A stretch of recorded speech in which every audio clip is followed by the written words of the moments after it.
بسم اللہ الرحمن الرحیم۔ السلام علیکم۔ ابھی گھر کا ڈاکٹر میں خوش آمدید کہتے ہیں۔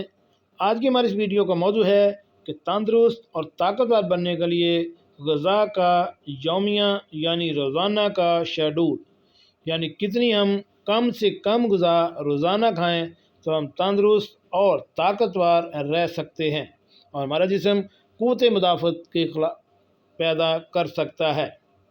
تو شروع کرتے ہیں آج کی ویڈیو۔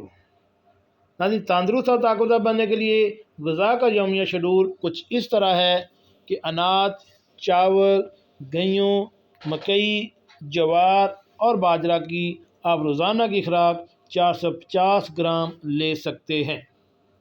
اس کے علاوہ دودھ، دہی، لسی 250 گرام یومیہ استعمال کریں۔ دالوں کی طرف آتے ہیں تو ارہر، چنا، مونگ، مسور وغیرہ 100 گرام یومیہ۔ سبزیاں پتوں کے بغیر والی 200 گرام یومیہ۔ چکنائی کی بات کریں تو چکنائی گھی، مکھن، تیل، گوشت وغیرہ 50 سے 70 گرام یومیہ۔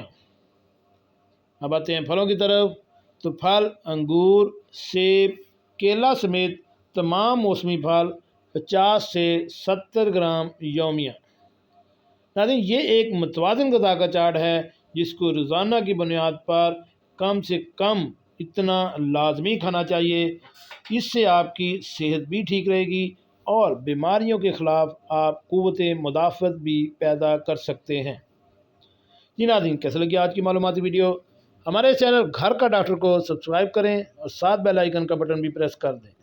ملتے ہیں ایک نئی ویڈیو کے ساتھ۔ السلام علیکم۔